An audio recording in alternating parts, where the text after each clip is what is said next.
Today we're going to be solving this interesting problem in front of us. We are given the product of numbers from 1 to 8 in consecutive order. So 1 times 2 times 3 times 4 times 5 times 6 times 7 up until 30 in that order. So in mathematics, this part here, we call it factorial of 30. So we have factorial of 30. Factorial of 30 is just the multiplication of all natural numbers from 1 to 30. Yeah?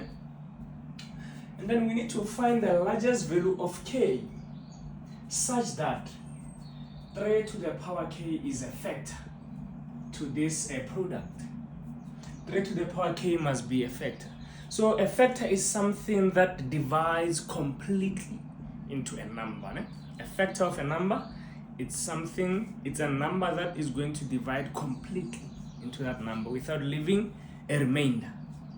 So here we are basically asked to find the largest value of k such that 3 to the power k is a divisor. Alright, so guys, the first thing that I'm thinking of doing here is to get all multiples of 3 found in this product. We're gonna find multiples of 3.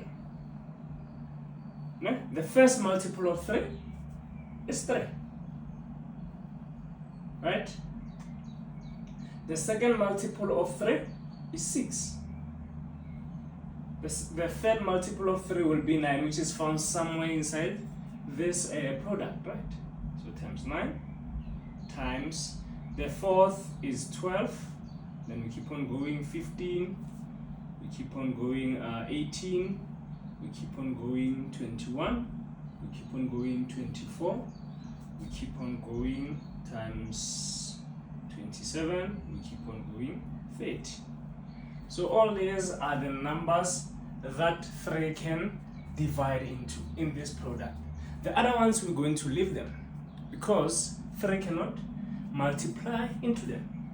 3 can divide there, it can divide there, it can divide into that, it can divide into that, it can divide into 7, it can divide into 8, it can divide into 10, it can divide into 12, into 11, it can divide into 13, it can divide into 14, and so on. So we leave those ones out.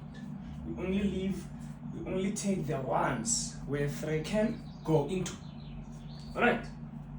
Now, ladies and gents, this part here will give me 3 to the power 1. Alright? And then this part here multiplied by 6 will be 3 to the power 1 times 2. 9 will be 3 to the power 2. 12 will be 3 to the power 1 times 4. 15 will be 3 to the power 5, but this is 3 to the power 1. We're interested in the exponent of a 3, that's why I'm showing them.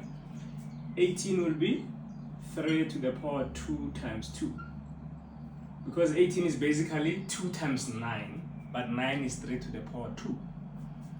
Then 21 will be 3 to the power 1 times 8, no, times 7, sorry. And then 24 will be, this one will break into 3 to the power 1 times 8.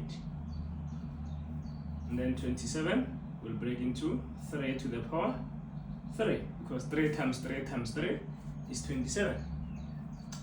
Then day 2 is going to be 3 to the power 1 times 10. Okay? Now let's take, remember this is still a product, and we're still multiplying here. Now let's take the 3's only. We have 3 to the power 1, 3 to the power 1. Okay, let me just write them down. 3 to the power 1 times 3 to the power 1 times 3 to the power 2 times 3 to the power 1 times 3 to the power 1 times 3 to the power 2 times 3 to the power 1 times 3 to the power 1 times 3 to the power 3 times 3 to the power 1. So I took all the 3's. Right, now the loss of exponents says when we multiply the same bases, we have to add the exponents. So let's see. We keep one base because it's the same base and we add the exponents. So 1 plus 1 plus 2 is 4, it's 5, it's 6, it's 8, it's 9, it's 10, it's 13, it's 14. So we have 3 to the power 14. And we are given that this must be 3 to the power k, which means k must be what? Must be 14. And that is the largest value of k to make this 3 to the power k a factor of this product. Thank you very much, ladies and gentlemen. Don't forget to subscribe to my YouTube channel, Bahula Clinton. Aluta continua. Tango!